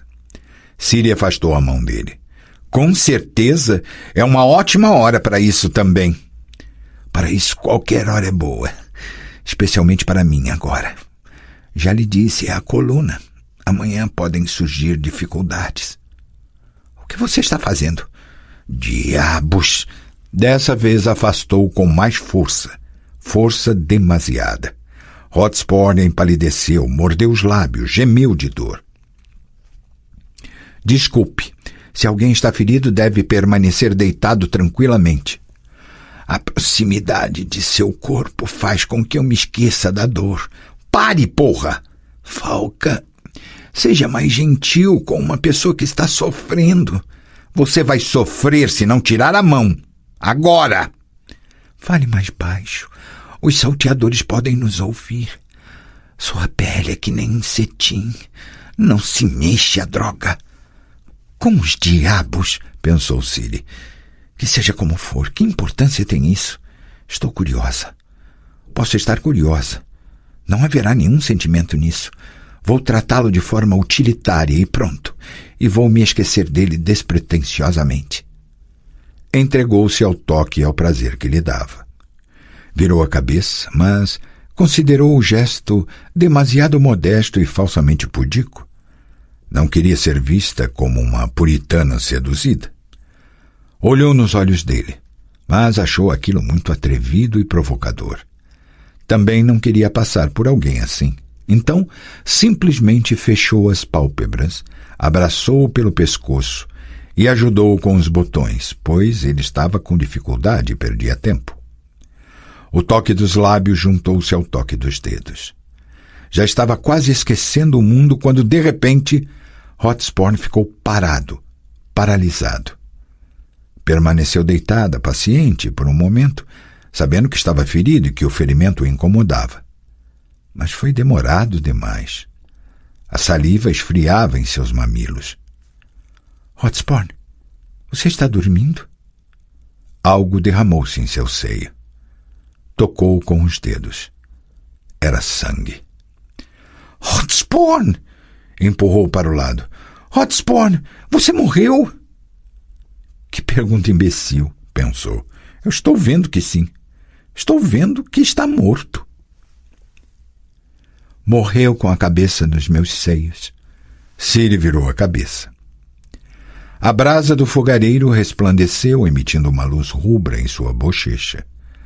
Talvez estivesse corada também. Visogota não tinha certeza disso. A única coisa que senti naquele momento, acrescentou ainda com a cabeça virada, foi decepção. Você está chocado? Não. Isso, no caso, não me choca. Entendo. Estou tentando ser fiel à história, não mudar nada, não esconder nada, embora às vezes tenha vontade de fazer isso. Esconder detalhes. Fungou e coçou o canto do olho com o dedo. Enterrei-o debaixo de galhos e pedras. Confesso que enterrei de qualquer jeito. Escurecia e tive que pernoitar lá. Os bandidos continuaram nas redondezas, ouvia seus gritos e já tinha certeza de que não eram simples salteadores. Só não sabia quem estavam procurando. Eu ou ele. Mas tive que ficar quieta. A noite inteira até o amanhecer, ao lado de um cadáver. De madrugada, retomou após um momento. Os perseguidores já tinham ido embora fazia muito tempo e eu pude continuar a viagem. Consegui o corcel. A pulseira mágica que retirei do braço de Hotspur realmente funcionava. A égua negra voltou. Agora pertencia a mim. Foi-me presenteada. Há um costume nas ilhas de Skellige, sabia? As moças merecem um presente de grande valor de seu primeiro amante. E o que importa se meu primeiro amante morreu antes de consumar o ato? A égua bateu os cascos frontais contra a terra, relinchou, virou-se de lado como se pedisse para ser admirada. Ciri não conseguiu segurar o suspiro de admiração ao ver esse pescoço de golfinho reto e esbelto, mas musculoso e vigoroso, a cabeça pequena e bem formada, com uma testa saliente, uma cernelha alta, o físico que encantava pelas proporções. Aproximou-se com cautela, mostrando à égua a pulseira em seu antebraço. A égua resfolegou lentamente, abaixou as orelhas agitadas, mas permitiu que Ciri pegasse na sua cabeça e acariciasse seu focinho de veludo. Kelpie, Ciri disse, você é negra e ágil que nem uma kelpie do mar. Você é encantada que nem uma kelpie. Por isso vai se chamar Kelpie. E não me importa se isso é pretensioso ou não. A égua resfolegou, ergueu as orelhas, arremessou o sedoso rabo que chegava até as quartelas. Ciri, que gostava de montar em assento leve, encurtou os louros, apalpou a sela rasa, atípica, sem a base nem a saliência do cepilho. Ajustou o sapato ao estribo e agarrou o cavalo pela crina. Com calma, Kelpie. A sela, apesar de todas as aparências, era bastante confortável. E, por razões óbvias, muito mais leve que as selas militares comuns. Agora, Ciri disse, dando tapinhas em seu pescoço quente, vamos ver se você é tão rápida quanto bela, se você é um verdadeiro corcel ou um quarto de milha. Que tal 20 milhas a galope, Kelpie? Se naquela noite escura alguém se aproximasse sorrateiramente da choupana perdida, no meio do Pantanal, com o telhado de palha afundado coberto de musgo, e se espreitasse pelas venezianas, veria um ancião de barba branca ouvindo a história de uma garota de olhos verdes e cabelo cinzento. Veria que a brasa quase apagada se revigorava, fulgurando como num pressentimento do que ia ser contado em seguida. No entanto, isso não era possível. Ninguém poderia vê-los. A choupana do eremita Visogota ficava bem escondida entre os pântanos, num ermo eternamente enevoado, onde ninguém se atrevia a adentrar. O vale do riacho era plano. Bom para montar, então, Kelpie corria que nem o vento. Claro que não me levava rio acima, mas rio abaixo. Lembrava do nome diferente, ciúme. Lembrei do que Hotspur falou a Giselier no posto. Entendi por que me alertava a não ir lá. Provavelmente havia uma armadilha em ciúme. Quando Giselier não levou a sério a oferta da anistia e da prestação de serviços para o Grêmio, Hotspur mencionou de propósito o caçador de recompensas hospedado no local. Sabia que os ratos engoliriam aquela isca, iriam até lá e cairiam na armadilha. Tinha que chegar aos arredores de Ciúme antes deles, cortar caminho e avisá-los, fazê-los dar meia volta, todos, ou pelo menos a própria Mistle. Suspeito, Visogota murmurou, que você não conseguiu. Pensava então, disse baixinho, que em Ciúme havia uma grande unidade armada. Jamais passou pela minha cabeça que essa armadilha se resumisse a apenas um homem. Ficou calada, fitando a escuridão. Também não tinha a menor ideia de quem era esse homem. Antigamente, Birka era uma vila rica, bonita, situada num local excepcionalmente pitoresco. Seus telhados de palha amarelos e alaranjados e suas telhas rubras preenchiam hermeticamente a bacia de encostas íngremes, cobertas de florestas que mudavam de cor de acordo com a estação do ano. Especialmente no outono, as paisagens de Birka alegravam os olhos dos estetas e o coração dos sensíveis. Foi assim até o momento em que o povoado mudou de nome. Aconteceu o seguinte. Um jovem agricultor, um elfo da colônia élfica das redondezas, apaixonou-se perdidamente por uma moleira de Birka. A moleira galhofeira debochava dos cortejos do elfo e entregava-se a folguedos com vizinhos, conhecidos e até com parentes que começaram a zombar do elfo e de seu amor cego como uma toupeira. O elfo agiu de maneira atípica para um elfo. Explodiu de raiva e vingança. Explodiu de forma terrível. Numa noite em que soprava um vento muito forte, incendiou a vila e Birka ficou toda em cinzas. Os sobreviventes do incêndio caíram em desgraça. Uns perambularam mundo afora, outros foram tomados pela preguiça e bebedeira. O dinheiro recolhido para a reconstrução da vila era regularmente defraudado e gasto em bebedeiras. O povoado ficava num estado digno de pena e lástima. Um conjunto de barracões horrorosos, montados às pressas ao pé de uma encosta preta e nua do vale. Antes do incêndio, a vila de Birka tinha formato oval, com uma praça central. Agora, constituiu-se algo parecido com uma rua comprida formada por algumas casas reconstruídas com mais cuidado, silos e destilarias, tudo encerrado pela fachada da taberna à cabeça da quimera reedificada pelo esforço comunitário e administrada pela viúva Golui. E há 7 anos, ninguém mais usava o nome Birka. Dizia-se Ciúme Ardente ou usava-se o nome abreviado, Ciúme. Os ratos atravessaram a rua principal de Ciúme. Era uma manhã fria, nublada e sombria. As pessoas corriam para as casas, escondiam-se nos barracões e choças. Quem tinha veneziana fechava-a com estrondo. Quem tinha a porta, travava-a com estacas.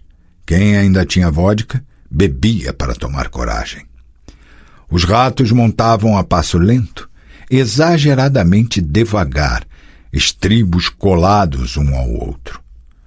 No rosto deles via-se um desprezo indiferente, mas os olhos semicerrados observavam atentamente as janelas, os alpendres e cantos dos casebres. "Maceta de besta!" Giselier avisou em voz alta. "Apenas um tinir de corda e haverá um massacre aqui." "E mais uma vez queimaremos tudo!" Faísca acrescentou com voz alta e melodiosa de soprano. "Deixaremos apenas a terra e a água." Alguns moradores certamente tinham bestas, mas ninguém queria se certificar se os ratos estavam jogando palavras ao vento. Desceram dos cavalos. Atravessaram a pé a meia milha que os separava da taberna cabeça da quimera, todos lado a lado, ressoando e tilintando as esporas, os adornos e as joias. Ao vê-los, 3 moradores de ciúme que estavam na escada da taverna aliviando a ressaca do dia anterior com cerveja fugiram. Tomara que ele ainda esteja aqui. Kyleth murmurou. Perdemos tempo. Não deveríamos ter folgado tanto. Era melhor ter vindo aqui à noite. Burro! Faísca mostrou os dentes. Se queremos que os trovadores cantem sobre isso, então não podemos agir à noite às escuras. As pessoas precisam ver tudo. Amanhã é a melhor hora, pois todos ainda estão sóbrios, não é, Giselier? Giselier não respondeu. Levantou uma pedra, lançou o braço para trás e jogou-a com ímpeto contra a porta da taberna. Saia, Bonhart! Saia, Bonhart! Os ratos gritaram em coro. Saia, Bonhart! Ouviram-se passos vindos de dentro, lentos e pesados. Mistel sentiu calafrios percorrerem a nuca e os braços. Bonhart ficou imóvel junto à porta. Os ratos, por instinto, deram um passo para trás, afundaram o salto das botas no solo e suas mãos foram procurar o cabo da espada. O caçador de recompensas segurava sua espada sob o braço. Dessa maneira, mantinha as mãos livres. Em uma segurava um ovo descascado, na outra, uma fatia de pão. Aproximou-se lentamente do parapeito, olhou para eles de cima, do alto. Estava parado na varanda e era enorme, gigantesco, embora magro que nem um ghoul. Olhava para os ratos. Passeou os olhos vidrados em cada um deles. Depois mordeu um pedaço do ovo e em seguida um pedaço do pão. — E onde está a falca? — balbuciou. Migalhas da gema caíram do bigode e dos lábios. — Corra, Kelpie! Corra, lindona! Corra com toda a força! A égua negra relinchou alto, esticando o pescoço num galope arriscado. O cascalho voou pelos ares, lançado pelos cascos que mal tocavam o solo. Bonhart espreguiçou-se com gestos lentos. Foi possível até ouvir o som do casaco de couro se movimentando com ele. Vestiu devagar as luvas e ajeitou-as cuidadosamente. — Como assim? — franziu o senho. — Vocês querem me matar? Qual o motivo? — Para vingar Cogumelo, por exemplo — respondeu Kyleth. — E para se divertir — acrescentou Faísca. — E para ter a santa paz — completou Riff. — Ah! — falou Bonhart devagar. — É por isso. Se eu prometer deixá-los em paz, vão desistir de seus planos? — Não, seu cachorro sarnento. Não desistiremos. Mistel lançou um sorriso enorme. Nós o conhecemos.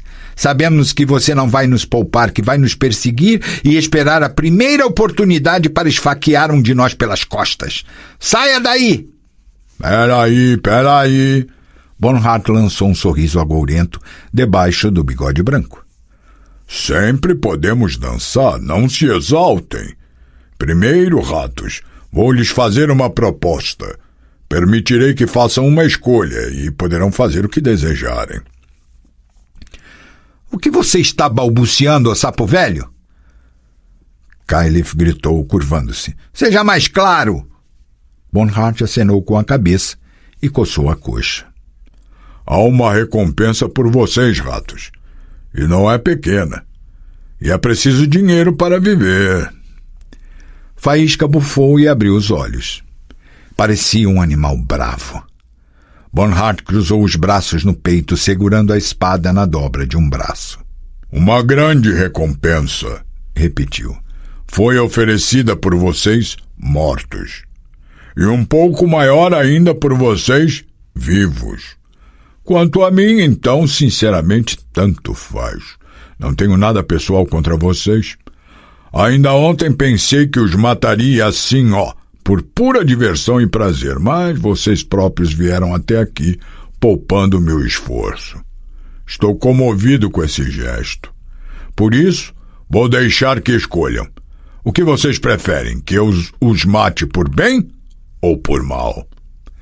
Os músculos na mandíbula de Kyleth tremeram. Mistel curvou-se, pronta para dar um salto. Giselaire segurou seu braço.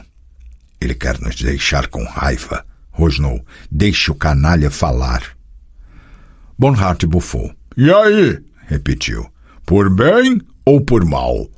Eu aconselho primeiro. Vejam só, por bem dói muito, muito menos. Os ratos pegaram as armas como por um comando. Giselaire cortou o ar com a lâmina num movimento cruzado e ficou imóvel em postura de esgrima. Mistel deu uma cusparada no chão.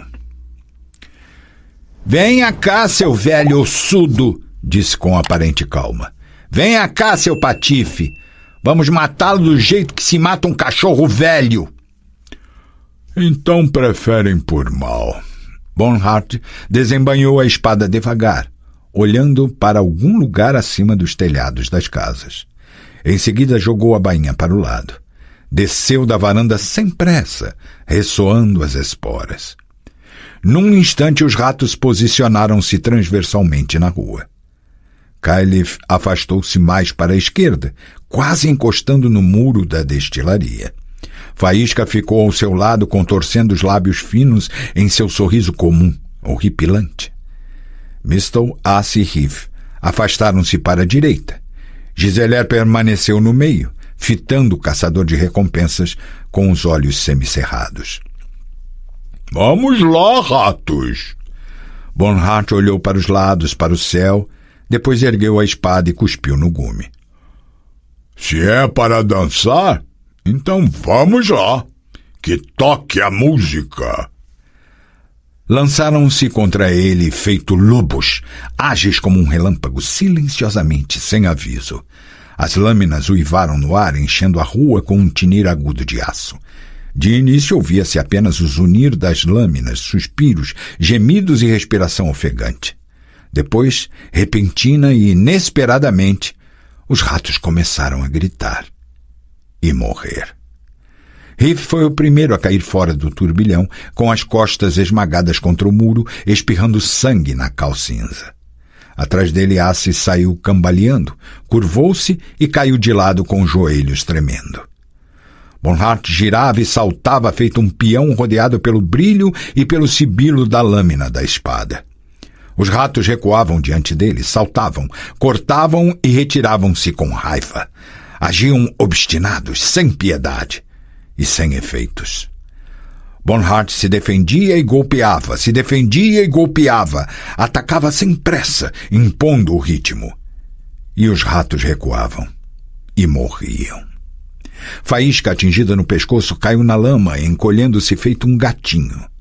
O sangue da aorta jorrou, respingando sobre as canelas e o joelho de Bonhart, que passava por cima dela.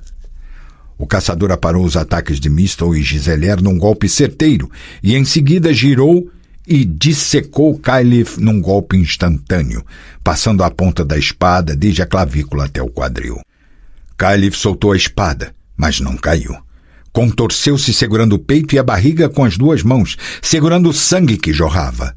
Bonhart conseguiu esquivar-se mais uma vez do golpe de Giselaire. Aparou o ataque de Mistel e de novo golpeou Caileff, dessa vez transformando a lateral de sua cabeça numa massa escarlate.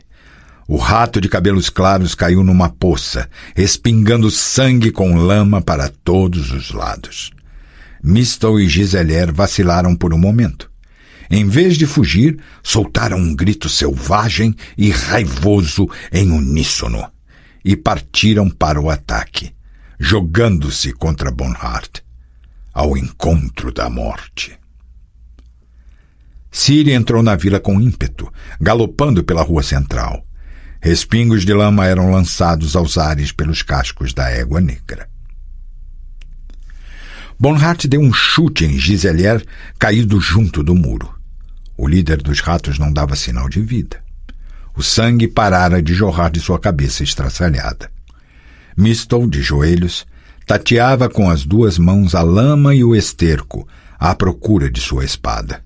Não notou que estava ajoelhada numa poça vermelha que crescia muito depressa. Bonhart aproximou-se dela devagar. Não! O caçador ergueu a cabeça. Ciri saltou do cavalo que ainda galopava, rodopiou e caiu ajoelhada. Bonhart sorriu. Rata, disse. A 7ª rata. É bom que esteja aqui. Só faltava você para completar o grupo. Mistel achou a espada, mas não tinha força para levantá-la. Pigarreou, caiu por baixo das pernas de Bonhart e encravou os dedos trêmulos no bico do sapato dele. Abriu a boca para gritar, mas no lugar do grito, jorrou de sua boca um jato carmim. Bonhart chutou-a com força, empurrando-a para o esterco. Mistel, segurando com as 2 mãos o rasgo na barriga, conseguiu levantar-se novamente. Não! Ciri gritou. Mistel!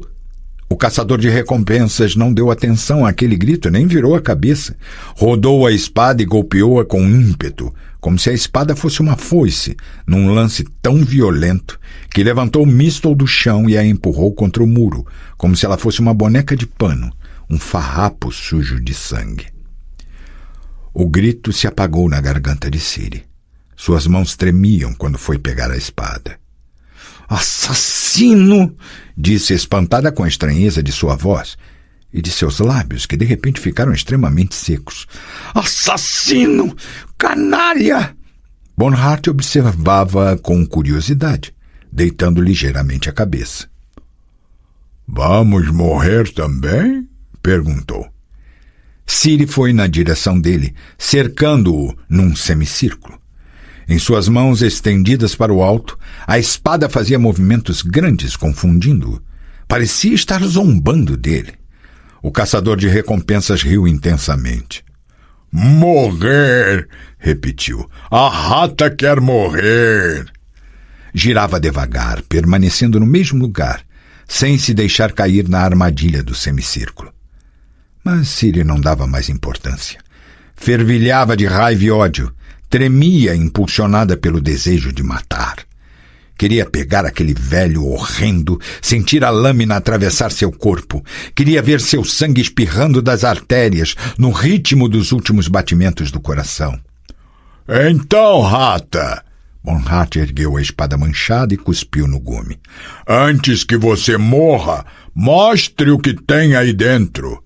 Música, maestro! Na verdade, não sei como eles não se mataram nesse primeiro embate, contou Niclar, o filho do fabricante de caixões, 6 dias depois. Estava claro que desejavam muito se matar, ela a ele a ela. Um voou sobre o outro, fizeram contato apenas por um instante e ressoou o tinir das espadas. Trocaram talvez 2 ou 3 golpes. Ninguém era capaz de contar isso, nem com o olhar, nem com o ouvido. Caríssimo senhor, executavam os golpes com tanta agilidade que nem os olhos, nem os ouvidos humanos conseguiam captar. Dançavam e saltavam feito 2 doninhas. Stefan Skellen, conhecido como Coruja, ouvia com atenção, brincando com a Zorhag. Afastaram-se, o rapaz continuava, e nenhum deles tinha a menor incisão. Era visível que a rata estava endiabrada, rosnava feito gato quando sequer lhe roubaram um rato.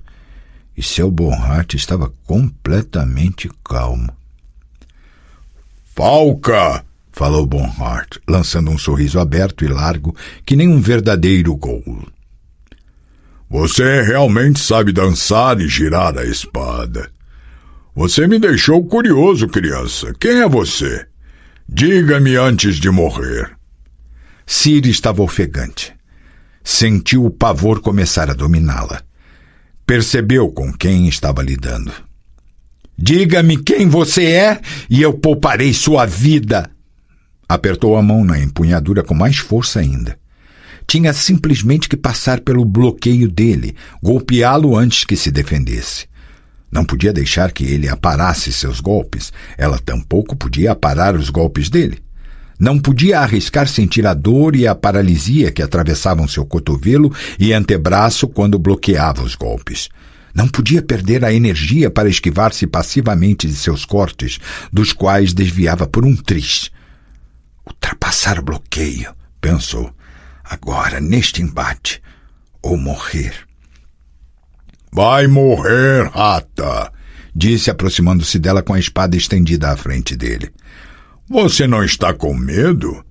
É porque você não conhece a face da morte. Caer morren, pensou enquanto pulava. Lambert, pente, salto. Deu 3 passos e fez meia pirueta. Quando ele atacou, negligenciando a finta, ela deu um salto para trás, caiu ajoelhada e logo se lançou sobre ele, mergulhando sob sua lâmina, envergando os quadris e torcendo o pulso para executar o terrível corte horrendo. De repente foi tomada por uma euforia. Quase sentiu o gume rasgando seu corpo. Em vez disso, houve um choque duro e plangente de metal contra metal, e um repentino brilho nos olhos, impacto e dor. Sentiu que estava caindo, sentiu que caíra. Bonhart bloqueou o golpe e virou, pensou. Vou morrer. Bonhart chutou-a no abdômen. Com outro chute doloroso e direcionado com precisão para o cotovelo, obrigava-a a soltar a espada. Ciri pôs a mão na cabeça. Sentiu uma dor entorpecedora, mas sob os dedos não conseguiu tatear nem ferimentos nem sangue. Ele me deu um soco, pensou com terror. Simplesmente me deu um soco. Ou me golpeou com a empunhadura da espada. Não me matou. Surrou-me como se faz com uma pirralha. Abriu os olhos. O caçador estava em pé em cima dela, horroroso, magro que nem um cadáver, dominando-a como uma árvore doente sem folhagem. Fedia a suor e sangue. Pegou-a pelo cabelo na nuca, ergueu-a com violência, forçou-a a ficar em pé e logo em seguida puxou-a, desequilibrando-a e tirando o chão sob seus pés. Arrastou-a, gritando feito um condenado em direção a Mistel, que jazia encostada no muro. Não tem medo da morte, não é? Resmungou, obrigando-a a abaixar a cabeça. Então olhe, rata. Isto aqui é a morte. É assim que se morre. Olhe, estas são as tripas. Este aqui é o sangue. E aqui a merda. É o que o homem carrega dentro de si. Ciri retesou-se e retorceu-se, presa à mão dele, e explodiu em vômitos secos. Mistel ainda estava viva, mas tinha os olhos embaçados, vidrados, olhos de peixe. Sua mão se abria e fechava à semelhança das garras de um falcão encravada na lama e no esterco. Ciri sentiu um odor forte e penetrante de urina. Bonhart soltou uma gargalhada. É assim que se morre, rata. Em seu próprio mijo. Soltou os cabelos de Ciri. Ela caiu de 4, sacudida por soluços secos entrecortados. Mistel estava junto dela. A mão de Mistel, delgada, delicada, macia. A sábia mão de Mistel. Não se mexia mais. Não me matou. Amarrou-me as mãos ao poste. Visogota estava sentado, imóvel. Já fazia algum tempo. Até prender a respiração. Ciri continuava a história, e sua voz tornava-se cada vez mais surda, cada vez mais estranha e cada vez mais desagradável. As que se juntaram no local ordenou que trouxessem uma saca de sal e um barril de vinagre, e uma serra. Não sabia, não podia entender o que ele planejava fazer. Naquele momento, não sabia o que ele era capaz de fazer. Eu estava amarrada ao poste. Chamou alguns peões e ordenou que segurassem meu cabelo e minhas pálpebras. Mostrou-lhes como fazer, de um jeito que eu não pudesse virar a cabeça ou fechar os olhos, para que eu visse tudo o que ele fazia. É preciso assegurar que a mercadoria não estrague, disse, que não apodreça. A voz de Ciri sumiu. Ficou presa na garganta seca. Ciente do que iria ouvir de Visogota, sentiu a saliva encher sua boca feito uma onda de dilúvio. Cortou a cabeça deles. Ciri falou surdamente. Com a serra. Giseler, Cailif, Asse, Rif, Faísca e Mistel. Cortava as cabeças, uma por uma, diante de meus olhos. Se naquela noite alguém se aproximasse sorrateiramente da choupana perdida no meio do Pantanal, com o telhado de palha afundado coberto de musgo, e se espreitasse pelas fendas nas venezianas, veria no interior mal iluminado um ancião de barba branca, vestido com um casacão de pele, e uma moça de cabelo cinza, com o rosto deformado por uma cicatriz na bochecha. Veria a menina tremer aos prantos e engasgar aos soluços nos braços do ancião, que tentava acalmá-la com palmadinhas e com gestos meio duros e desajeitados em seus ombros, tomados por convulsões. No entanto, isso não era possível. Ninguém poderia vê-los. A choupana ficava bem escondida entre os pântanos, num ermo eternamente enevoado, onde ninguém se atrevia a adentrar.